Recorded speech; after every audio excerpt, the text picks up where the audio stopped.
Wow, that's actually very interesting, and I gotta say, it answers the big questions that I had in the past couple months. I felt I'll take it back a step. I felt that in this business, the Aliyah, helping people with Aliyah service, I felt that most of the people making Aliyah is because of Zionism, because of business, because they want a vacation home in either Tel Aviv or Jerusalem.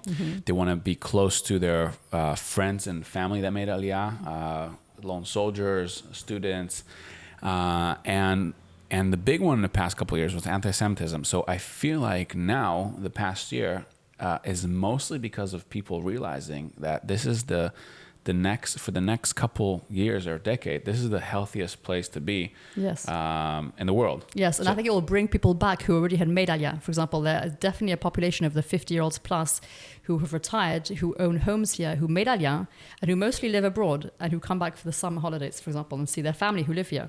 And I think those people are going to come back, one, to get the vaccine, very probably, and to live in an environment that's going to be much more controlled. If you know that the majority of the population have been vaccinated and the transmission rate is less, and with less symptoms, less risk of death, it might encourage them to come back and enjoy their time here. And I think it'll encourage tourists. And I think, talking of the vaccination, Bibi Netanyahu already has 10 million vaccinations from Pfizer on the way, 6 million from Moderna.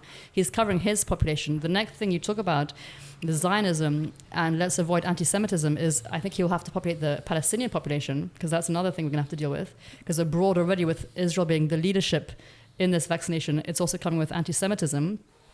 Netanyahu will have to also make sure the Palestinians get vaccinated. On top of that, 60,000 of them come in every day to work in construction. You're talking about real estate. 60,000 Palestinians come into Israel every day to work in construction. So we'll definitely want to vaccinate all of that population.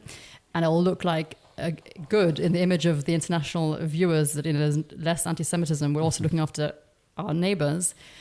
And yes, then people will feel more comfortable to come and live here.